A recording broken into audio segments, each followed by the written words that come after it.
Good afternoon, and thank you for joining us today for today's conversation. Well, it's happening, a case study of the Texas abortion law, hosted by the Eisenhower Institute at Gettysburg College. I'm Dr. Ann Douds, and I serve as chair of the college's public policy program and as a faculty leader at the Eisenhower Institute. It's nice to see many of you in person. 65 years ago, President Dwight D. Eisenhower signed a proclamation designating September 17 through 23 as Constitution Week. The Institute honors the legacy of President Eisenhower by sponsoring an annual Constitution Day lecture to engage leaders and learners in a respectful dialogue with a focus on the future. After the lecture, we will moderate an audience Q&A session. For y'all here in person, please write your question on the index card you've been provided, and a staff member will take it up from you. For remote attendees, please submit your questions through Zoom's Q&A feature.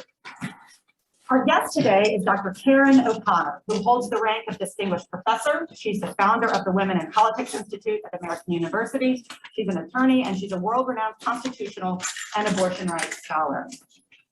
I remember when I was about 10 years old, Karen, who was 7 months pregnant, went into federal court to argue against the constitutionality of the Hyde Amendment.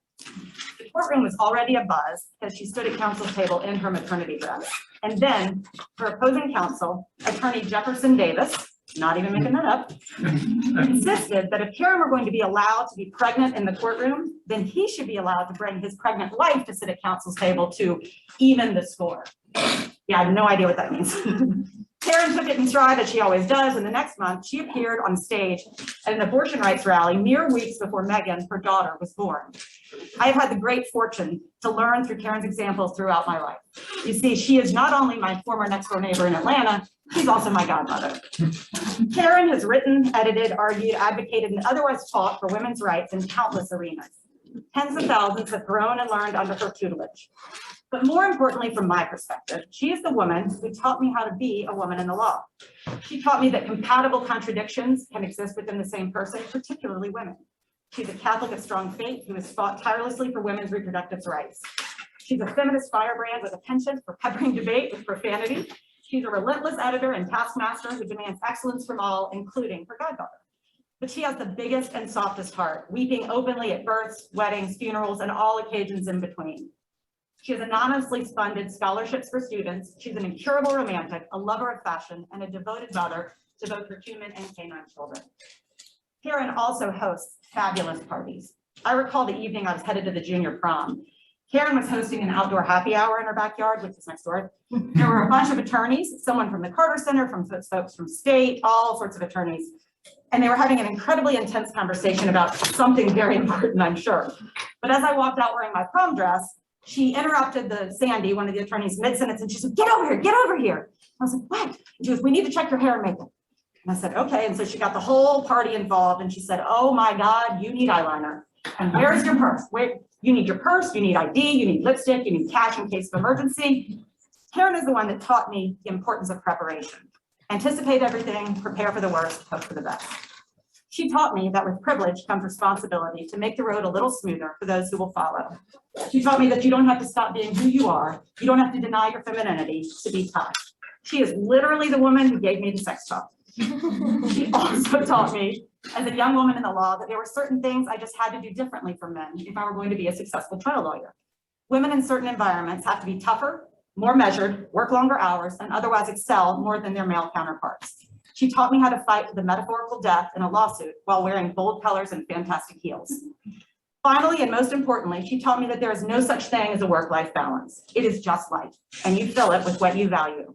There is no time when Karen is not a professor, a mentor, an advocate, a mother, a friend, or a scholar. It is not about balancing separate spheres. Life is one big, beautiful souffle of experience.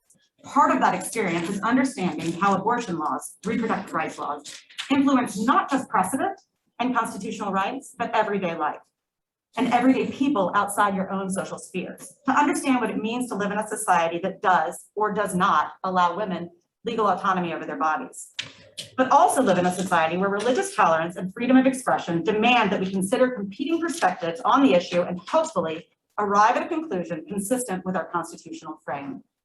I now present Dr. Karen O'Connor, scholar, mentor, and godmother extraordinaire, to share her insights on the recently enacted Texas abortion law. Well, thank you very much, Anne. I'm hoping, can everybody see me? Whoa, I've got very blonde hair in this on my screen, and it actually is not this color at all. But thank you for that unbelievable introduction. I'm so happy to be here today, but my life is filled with irony, and originally I was scheduled to have chemotherapy during this talk, and my nurse was prepared to make certain that you wouldn't be able to see my 2 different infusions. Well, yesterday I tested positive for COVID. So I do have COVID symptoms. So I want to apologize. My loss of my sense of smell obviously is not going to have an impact on what I'm talking about today, but I might be a little bit slower than I normally am because I do have the headache and the fever and all of that. And I will be right after this talk going down the street to Johns Hopkins Hospital and getting Regeneron. And to some extent, it's a very weird way to start talking about the Constitution, but it does show the inequalities that are inherent in our medical system. The minute I contacted one of my doctors, he called me back within 2 minutes to say, you need to do this, this, this, and this. You need to call your internist, and the internist has to do this, this, and this. And it just struck home to me that how privileged I am, that I have the resources, that I will be able to get a drug that will lessen the symptoms. And it also brings me to my talk a bit in that we are in an era where we are so deeply polarized by so many issues, including things like mask wearing, social distancing, and in a way that brings me to abortion. But I just want to say, first of all, I'm really happy to be with all of you on Constitution Day. I think it's an absolutely wonderful time that we acknowledge the importance of the Constitution in our everyday lives. I think that when people think about government, they think about who is the president or who controls Congress, and frequently who is on the Supreme Court and what the Supreme Court does get lost in the shuffle of the 24-hour news cycle, so that we basically end up with a situation that unless the court has what Justice O'Connor used to say, a blockbuster case, we really don't pay that much attention to who is on the bench and what they decide. Last week, I teach Intro to American Politics every fall, and I had the shadow senator who representing Washington, D.C., not that we get to actually be represented in the halls of Congress. All 700,000 people who live in the District of Columbia don't have the opportunities to vote and make differences in our lives because Congress has shut off that avenue. Well, while Senator Strauss was speaking, he pointed out that, but not for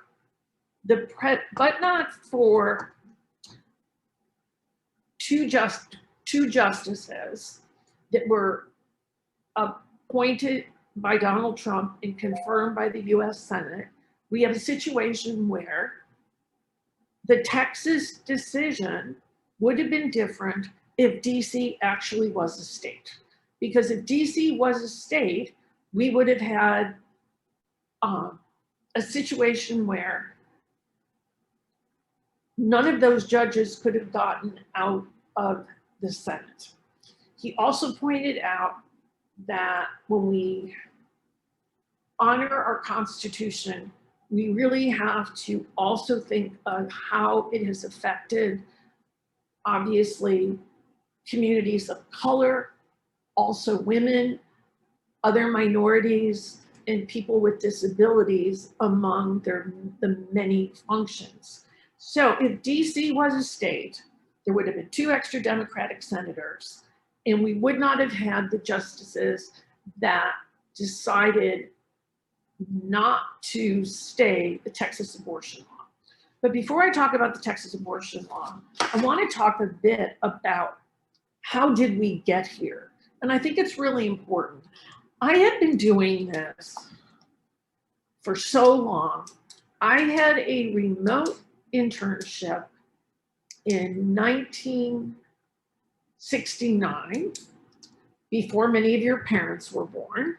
And I got to work with a woman named Constance Cook, who was in the New York State Assembly, and she was the author of the most liberal abortion law in the United States that passed in 1970, okay? You all have grown up in an era where abortion has been largely safe and legal, and hopefully, to borrow from Bill Clinton, rare. That is to say that people who believe that you should be able to have an abortion oftentimes do not like the idea of abortion at all, but given their life circumstances, it might be a way to exercise your bodily autonomy and not have not bear a pregnancy that you are not are not fully prepared for. So when we start talking about abortion, we really need to start talking about the Supreme Court and how essential it is to our daily lives, from whether or not a governor or a mayor can require that people have been vaccinated, whether or not people wear masks, to what is the power of the president to act in certain areas. We've had shocking news this week as General Milley's book is being released, that he and other members of the military were ready to thwart any actions of the President of the United States, going so far as to call his counterpart in China to assure him that the military wouldn't let Donald Trump do anything like bomb China. Now, if we were hearing about that in a Latin American or Central American country, or in a country that was formerly as part of the Soviet Union, we would go, oh my God, there's a coup going on. We have evidence that there was going to be a coup if the President of the United States opted to engage in military action abroad. So had that come about where President Trump tried to do something and his military advisors said no, that would have ended up probably in front of the Supreme Court. Now, that's a really big issue. Whether or not you can have segregated schools throughout the South. Through 1954 and continuing for a very long time, schools were largely segregated. Many of you might have gone to a high school where you prayed before a football game or before an honors banquet. That's unconstitutional, but it doesn't become unconstitutional until someone actually brings a legal challenge to whatever law or practice is involved. And that has been the case with abortion largely since the Supreme Court ruled in 1973 in Roe versus Wade that they looked at a 9-month period of gestation and said, listen, in the first 3 months of a pregnancy, the state can do nothing to bar a woman from having an abortion so long as she, in consultation with her physician, believes that it is the right option for her. In the second trimester, the court allowed a little bit more action by states, saying states could make reasonable laws or practices or regulations. States could do that if it was necessary to protect the life of the mother. In the third trimester, the court said, states could pretty much ban abortion if it involved a viable fetus that was capable of living outside of the womb. 4 years, Roe versus Wade stood as the law of the land, using this trimester approach. And at the same time using the trimester approach, cities and states helped by pro-life organizations started enacting federal legislation and state and even local legislation designed to eventually overrule Roe versus Wade. The first one at the federal level was the Hyde Amendment, which bars the use of federal funds in the Medicaid program from being used for an abortion. Now, think about this. We have a long history of Supreme Court cases. Let's take Miranda warnings. The Supreme Court has found that it is so essential to your liberty that if you are arrested, you are entitled to have a lawyer, okay? And if you cannot afford a lawyer, what happens? Can't afford a lawyer, the government will provide you with one. And why is that the case? Because the right to a fair trial is embedded in our Bill of Rights. And as such, it is a requirement that if you don't have enough money, but you have a fundamental right that's protected by the Constitution, you get a lawyer.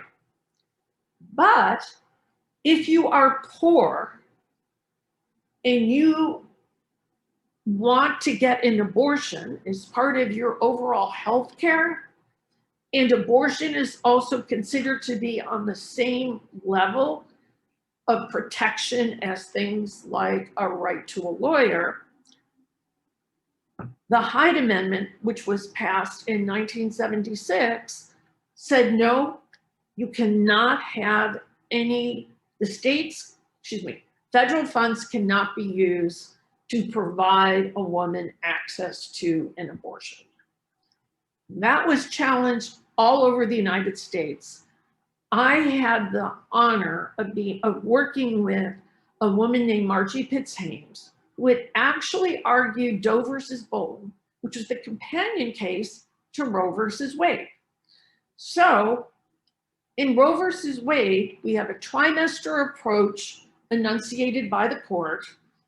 The court says that it's based on a right to privacy as well as the penumbras or shades of many existing rights and liberties that are found in the Constitution. And Margie in Doe versus Bolton got the court to establish that women are entitled to have an abortion if it is a medical necessity. And they define medical necessity very broadly. But when we usually talk about abortion, we talk about Roe. Problem is when we talk about, is the court going to uphold Roe? The court has basically overruled Roe beginning in 1992. There were several cases leading up to that because in 1984, in Justice O'Connor's first decision involving abortion, she said in a dissent that abortions should be able to be legislated upon by states so long as they did not provide an undue burden on a woman's trying to get an abortion. That was in a dissent. She also said Roe versus Wade is on a collision course with history because part of Roe versus Wade talked about once the fetus becomes viable, i.e. being able to live outside the womb, states could ban abortions. As science changed, when I taught at Emory and we talked about Roe versus Wade, I took my students to Emory Hospital, to the NICU, where the preemies are at the hospital. And you can see a preemie that is size of my hand, or not even the size of my hand, who was delivered at, let's say, 5 months, but the family desperately wants that baby, and they're doing everything possible to keep that baby alive. At the same time, you can get an abortion in some states up until your 6th month, where the difference is, do you want to carry a pregnancy to term? The answer is no. You can get an abortion in some states. If it's yes, we will do everything possible to keep that fetus, now baby, alive. And that's important to understand, because when we talk about Roe versus Wade and the trimester approach, in 1992, the court heard a case called Casey versus something, okay? Planned Parenthood of Southwest Pennsylvania versus Casey. And in that decision, the court basically examined and considered 4 restrictions on abortions. Why were those restrictions there? Because in 1989, the Supreme Court kind of opened the door with Justice, now deceased, Justice Scalia, leading the way to argue and succeed, along with 3 other justices, that abortion should be illegal, and that statutes allowing for abortion should be able to be ruled unconstitutional. That decision appeared to invite people who are against reproductive rights. It gave them a road path. It's sort of like the yellow brick road that a Supreme Court justice says in his dissent, this is what you need to do to get Roe versus Wade overturned. So states begin to take Justice Scalia at his word, and they start enacting all kinds of restrictive abortion legislation. So one of those pieces of legislation got to the Supreme Court. In 1992, a plurality decision of the court, 3 justices said that the standards for abortion were now different. In essence, they got rid of the trimester approach and put in what I call the semester approach, dividing abortion into 2 parts. So in Planned Parenthood versus Casey, you get a new standard enunciated by the court that a state cannot enact legislation that is an undue burden on women's rights to able to obtain an abortion. Now, this becomes really important because what it does is it knocks down Roe completely. Roe was decided on looking at the privacy doctrine and applying the highest standard of review to examine the constitutionality of both the, ironically, Texas and Georgia laws. That is the highest form of examination that the court can do.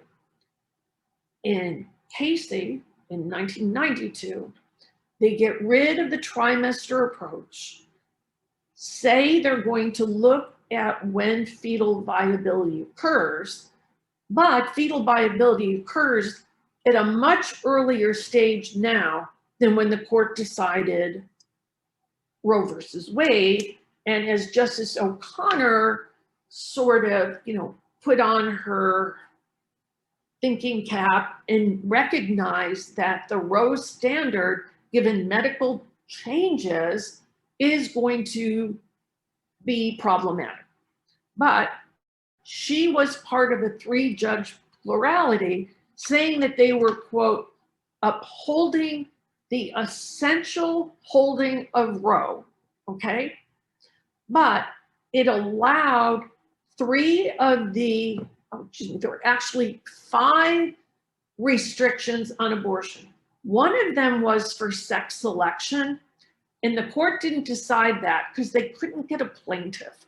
Who wants to come forward who's pregnant and say they think this law is unconstitutional because they have 8 girls in the family and dad wants to try again for a boy, finds out it's going to be another girl, and they decide to abort the fetus, okay?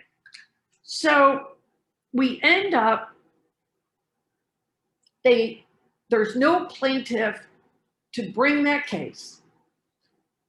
The only provision in Pennsylvania law that is ruled unconstitutional is the requirement that you get the permission of the person who impregnated you. About 50% of the time, that is your husband. The rest of the time, it could be you are a victim of incest and didn't want to tell your mother that your father or your stepfather was sexually abusing you or assaulting you. It could be young women. Interestingly, when we think of abortion, we often think it is something that's most common among teenagers. That actually isn't the case. It's most common around with women about 19, which I guess you could say they're a teenager, up to the age of 24. Those are women who are probably engaged in pursuing higher education or are beginning the first job in a career track, and they are the ones most likely to seek an abortion. Well, under a provision that says you must have the father's permission, that could throw off many women's ability to get an abortion. And the Supreme Court said, nope, you cannot ask for the father of the fetus, the father of the child's permission. So they go on to talk about that if states are going to enact more abortion restrictions, it says that, how do I say this? It's again an open invitation. The plurality opinion, I'm sorry, I'm being unclear here.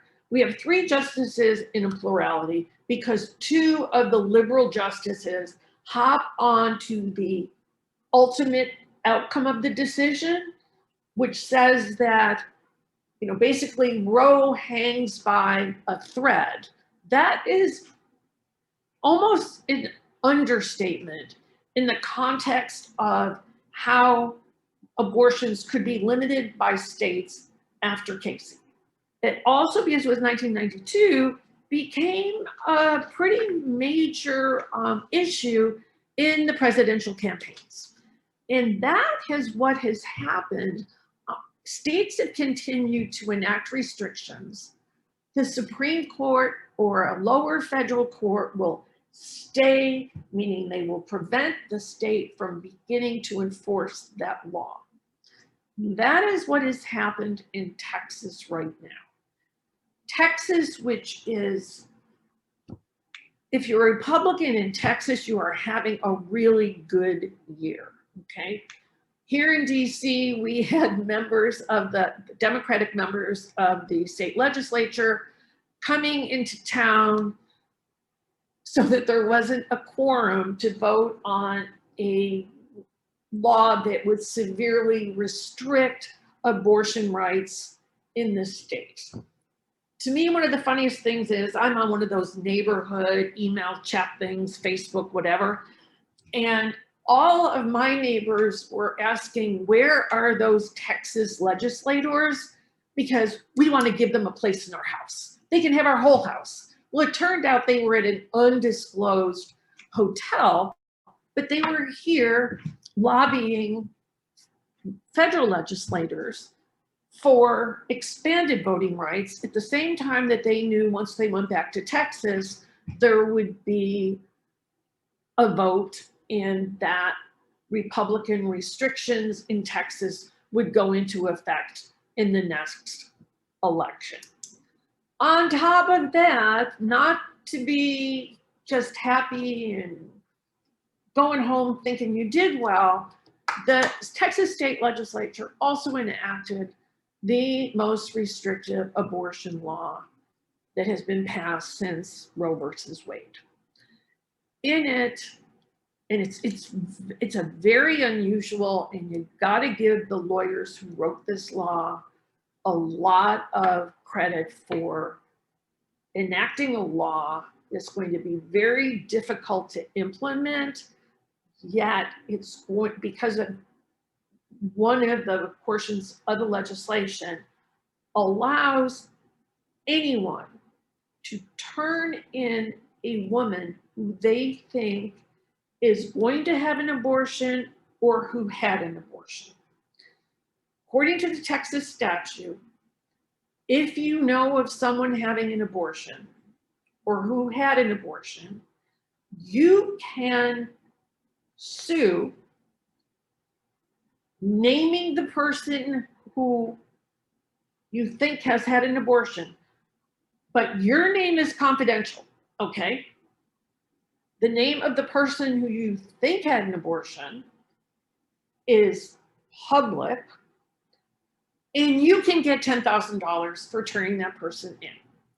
The law goes so far as to say, if you even assist someone in getting an abortion, you can be charged criminally, but somebody who turns you in gets $10,000. So immediately people are like, well, wait a minute. I'm the head of Lyft or Uber. Okay, but Lyft happened to act first. They're like, oh my God, the way we read this statute, if a woman is dropped off to have an abortion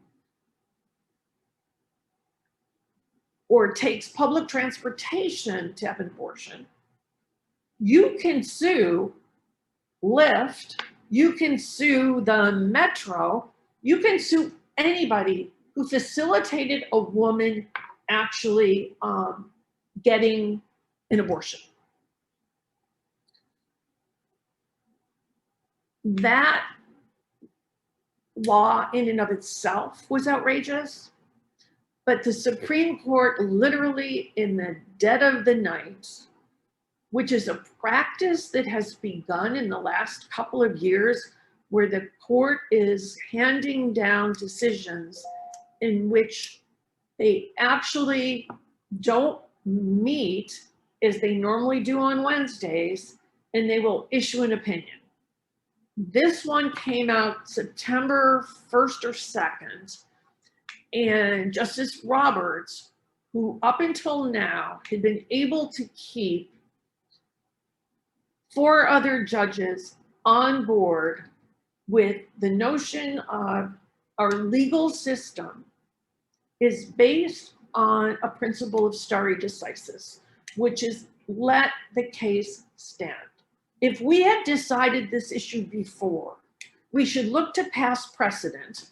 And when we're looking at precedent, there is almost, 50 years of precedent saying that a woman should be able to get an abortion. In fact, flipping back to that plurality opinion that I mentioned in Casey, Justice Souter, who has left the court but occasionally sits in as a circuit court justice, was always much more moderate than his appointing justice hoped he would be. But he said that to allow Casey to stand would do away not only with the protections that women have had since Roe versus Wade, it would also change, not only change for some women, i.e., you no longer could rely on abortion as a safe mechanism to terminate a pregnancy if you decided you wanted to, but he went on from that point talking about how the reliance on abortion, simply knowing it is there has allowed decades of women to pursue an education, to decide not to get married. When I grew up, I could tell you every woman on my street who, quote, had a shotgun wedding. For those of you who are so young you don't even know the term shotgun wedding, that meant you were pregnant, you told your parents, and it was considered to be so shameful that you would immediately get married, i.e., with your father having a shotgun. No, they didn't actually have the shotgun, but your dad, you know, symbolically having a shotgun that they're going to shoot the guy who impregnated you if he doesn't marry you. Now, so much of that has changed. When I was in high school, which we missed our 50th anniversary in 2020, I was at an all-girls Catholic school, and it appeared we were going to be the first class that anyone could remember that at least one person did not drop out of school to go and live with Aunt Mary. That was the equivalent of telling everybody, yeah, she's pregnant, she's going either to a pregnancy home or she is going to Aunt Mary, June, Mary, whatever your aunt's name was. You were leaving town so people didn't see you get pregnant and have a baby.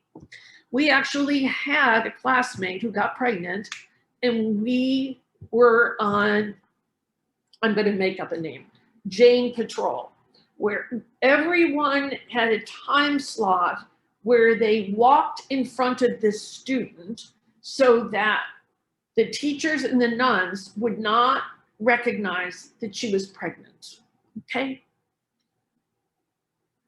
Had she been like many other women of that era, she would have sought an abortion from a doctor, a midwife, somebody who had no license to do an abortion and could have died having the abortion because the circumstances were, one, it was illegal, and two, people who engage in illegal activities, while some people were so well-intentioned in this fight, other people were in it simply because you can make a lot of money off the books. That is all changed, okay? But as David Souter says in 1992, Roe allowed women to avoid seeking out illegal forms of abortion and have ordered their entire lives around the opportunity to have an abortion if they are raped, if they are a victim of incest, or they simply do not want to carry a fetus to term. The Texas law turns that on its head because of its, what they are calling a 6-week period before it's no longer fetal viability, it's whether or not you can hear a heartbeat. Now, for the women in the audience, many of you have had late periods, 6 weeks, 7 weeks, and not really thought anything about it. Because the way your menstrual cycle works, you're erratic. Some people will go on birth control pills in order to make certain that their periods get on a better cycle. But many, many women do not know that they are pregnant at 6 weeks. Many women, particularly teenagers, who think they might be pregnant at 6 weeks, convince themselves, well, oh my God, yes, I did have sex, but let me think. I am really nervous about not getting my period, so the period is late because I'm nervous. Then you wait till the 2nd month and you're like, oh my God, I might be pregnant. I need to take a pregnancy test. Oh dear, you live in a small town where there's one pharmacy and the pharmacist is going to tell your parents that you have come in for a pregnancy test. By the time you take your pregnancy test, if you're a younger woman, you could be 3 to 4 months into the pregnancy.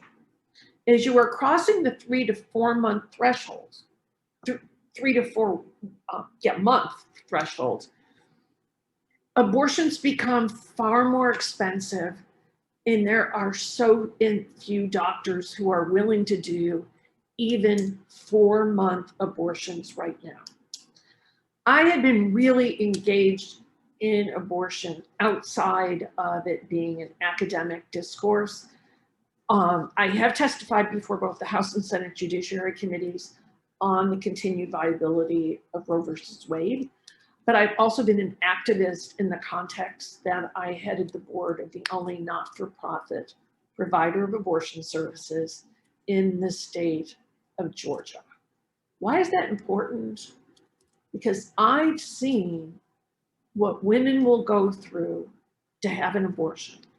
I mean, people are not putting up GoFundMe pages, but they are reaching out to a host of organizations that will help you pay for an abortion. Because there are so few physicians who are willing to do an abortion versus, let's say, past 20 weeks, the cost of an abortion can go as high as $5,000. That is a lot of money for most people. Now think about it. You're going to try and get what under Roe would have been a completely legal abortion. Now you are forced to go or try to seek out an abortion provider who will give you an abortion past 20 weeks. Unfortunately, I know personally 9 providers who have been shot and killed by pro-life fanatics. The only way I can liken this to as on January 6th, when the Capitol was the subject of, I would say, an armed insurrection.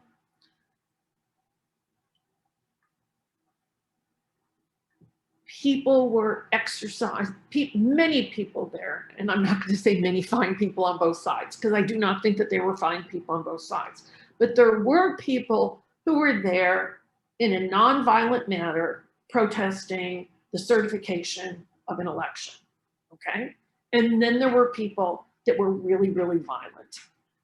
In the pro-life movement, the vast majority of people are in it because they believe fetal life begins at conception. And if you believe that, then abortion is murder, and you should be out protesting using your constitutional rights in a legal fashion.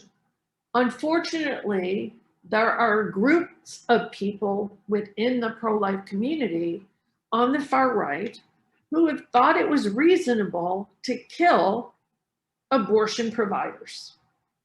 I personally wore a flak jacket every single time I entered the clinic. I had physicians call and say, I can't do this anymore. It was Katie's birthday on Sunday, and the pro-life people had 3 Greyhound busfuls of people surrounding this abortion provider's house on the day of Katie's 6th birthday. Of course, anybody bringing their kids to Katie's birthday turned around when they saw 3 buses of protesters. Now, that was legal action. It had horrible personal consequences for the physician. So physicians have started as long ago as 30 years of opting out of performing abortions because they're afraid of the consequences for their family. The 5 physicians I know who were murdered continued to perform abortions because they thought it was such a fundamental right for women to have. So now we've got Texas. And we've got a provision that makes it a crime to assist anyone in getting an abortion. So it goes from as ludicrous as the Lyft doctors, as Lyft drivers, to the physicians, to the clinics, to the hotels that allow people, because many states have 24 to 72 hour requirements that you go in, you are told, you realize if you have an abortion, you are killing a baby and the fetus feels pain, and there's a whole litany of horrible things you are told.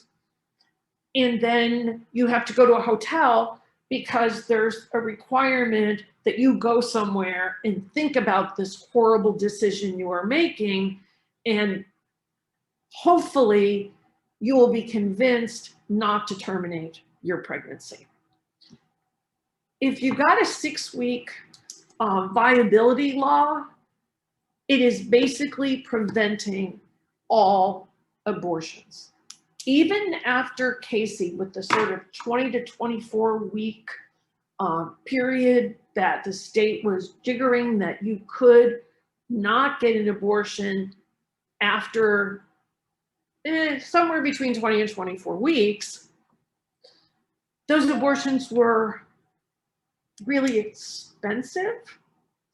They overly impacted minority women, particularly Black women, whose health care, as we've seen in COVID and pandemic, that Black women and Black men, but particularly Black women, have been disproportionately affected by the virus, both in terms of being able to not get the virus because the nature of the low income jobs that they possess required people to be in person, while privileged people like me can be sitting in my kitchen.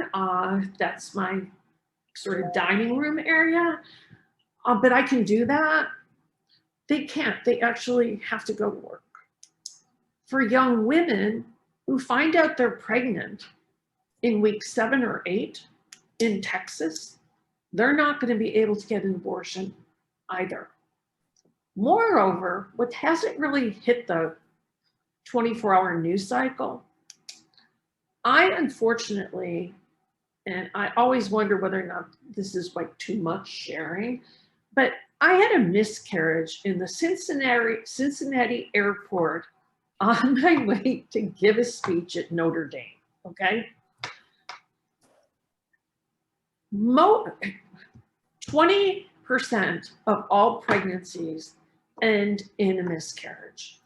Oftentimes, a woman does not even know she was pregnant before she had a miscarriage. The situations where a woman actually has, or actually does know that she is pregnant, are situations where you've had what I would call a contraceptive failure, in that in the heat of the moment, no contraceptives were used, or situations in where you were using a condom that broke, or you were using an IUD that became infected and it was, or you had an IUD and it was fine, but no one told you that if you go on antibiotics, it doesn't work. So there are those kind of pregnancies. But in my situation, I had told several people that, no, more like a few people, that I was pregnant, okay? When I came back from Indiana, Notre Dame, no longer pregnant, under the Texas law, any of those people who knew that I was pregnant could go to the office of, I don't know what we're going to call it in Texas, the office of, I don't know, think about Hogwarts and think about an office of something bad. But Anne could, for example, go and turn me in as somebody who was pregnant and terminated the pregnancy. Now think about that. Think about you're a woman who has gone through 5 rounds of IVF and you're taking hormones every day and you feel horrible and you're literally having sex by thermometer and whether or not you are ovulating at a particular moment in time. And let's say you get pregnant, but there's either a fetal abnormality, which we really can't tell at 6 weeks, to be perfectly honest with you. So put aside fetal abnormality, just put aside you really want this baby and you have a miscarriage and your bitchy next door neighbor who knew you were pregnant and saw you driving to Lyft because you were just going to visit a friend, turns in you and the Lyft driver into our office of Women No Longer Have Any Rights. And at that point, somebody can get $10,000 for turning a neighbor or a family member in. You could be the father, just let's make it a stepfather, who raped a 14-year-old girl and she sought an abortion, and you can turn her in, you can turn the Lyft driver in, you can turn the clinic in, you might be able to turn the mother in who agreed that, oh my God, something horrible happened and my daughter has to have an abortion and I'm gonna divorce. We're apparently having some technical difficulties here. I think this is actually a good time to stop and get questions. And so we have one question up here. Does anybody in the audience who needs to get going shortly have a question that they want to pose? You did have a question earlier about, well, it's those people bring those up here, about what are your thoughts on why the Supreme Court chose not to issue the stay in this particular case at that time? I think that that's a great question. I think this is sort of like the level of treats that you give a dog when you're training them in reverse. Clearly, the Chief Justice has lost his sway, okay? Because he has been not only Chief of the Supreme Court, he has also been the center of the court in upholding a woman's right to have an abortion. With the addition of Justices Gorsuch, Kavanaugh, and Barrett, you bring to the court three devout Catholics, making the court actually a 6-person Catholic bench with 3 liberal Jews. It's important in the context of talking about the Constitution. Historically, there was a seat for 1 Roman Catholic on the court. We have never before had 6. And of those 6, Justice Sotomayor is a wise Latina woman, literally, I would say, lost her shit over this decision and talking about how horrendous the outcome of the Texas law could potentially be. And so I think that the the 5 justices got together on this case and said, we don't need to set this for a hearing right now. We are so anxious to overturn Roe and Casey that we're going to go ahead and decide this case overnight. It's not going to get a hearing before the court. It is not going to have lawyers on both sides sitting there. It's not going to have friend of the court or amicus curiae briefs telling us what the consequences of this case are. We are going to just go ahead and decide it. And what's been really interesting is both Amy Coney Barrett and Clarence Thomas, it's so weird, he is now the longest serving justice on the court, but they have gone out very publicly in the last few days talking about how the court is not political, how its interpretations of the Constitution are not political. There is no partisanship on the Supreme Court. Well, you know, if it walks like a duck and it quacks like a duck, it's probably a duck. And if Coney Barrett and Justice Thomas feel compelled to go out and give speeches about how not partisan the court is, while they are rendering the most partisan decision over an issue that ironically doesn't really divide the American public. When we look at public opinion polls, Americans believe abortion should be legal in some circumstances, 48%, and 32% believe it should be available in any circumstance. Only 19% of the American public believe that abortion should be illegal. So this is going to be the timing of this court's case is going to have really interesting ramifications for the 2021 campaigns. Terry McAuliffe, who is running as a Democrat to be the governor of Virginia, last night was up in a debate where it basically came down to arguing over this case. And I think it's going to really put itself on the ballot in the 2022 cases.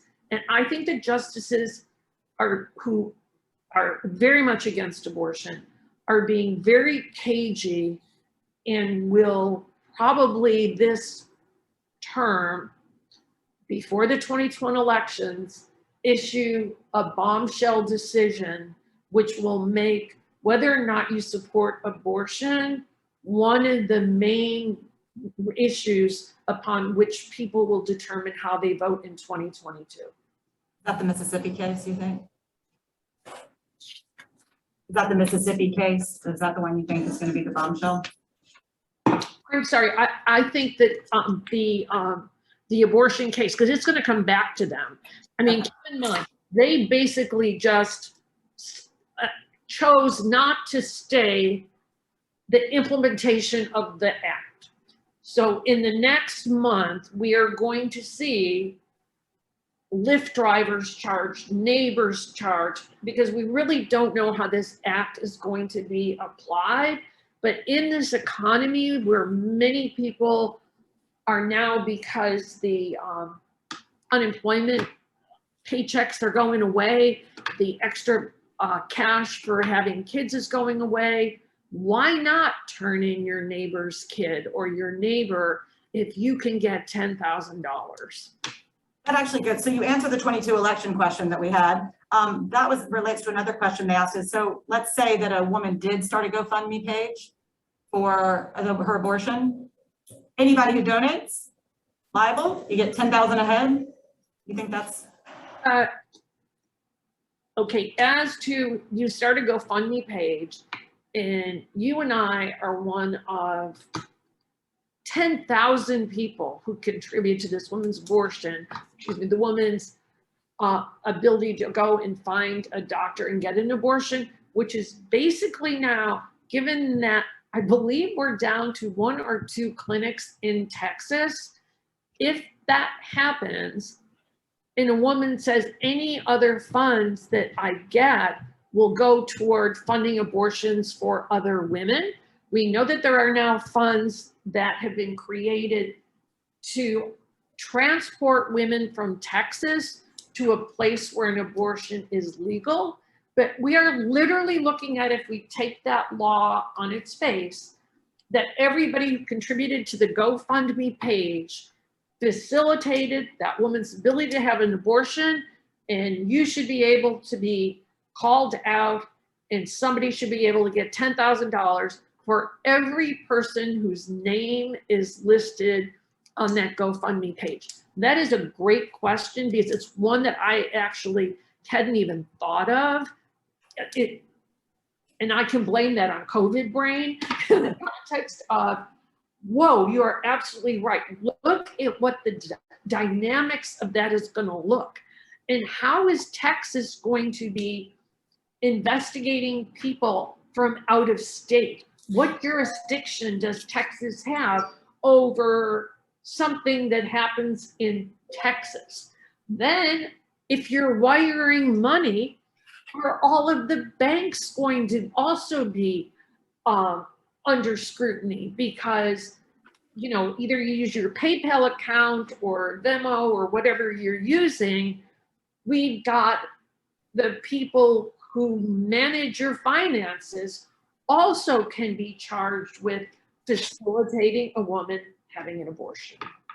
Okay, last question, because students have to get going, and I know you do too. You've got very serious places to be, and I think I know what you're going to say. But do you think that there's a chance that any legislation is going to come out of Congress that would protect women's legal autonomy over their bodies?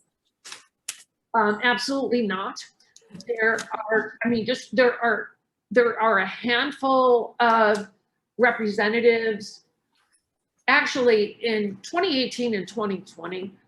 Some of the people who were targeted in the Democratic primaries were because they were pro-life people, like Dan Lipinski, who actually used to teach at AU.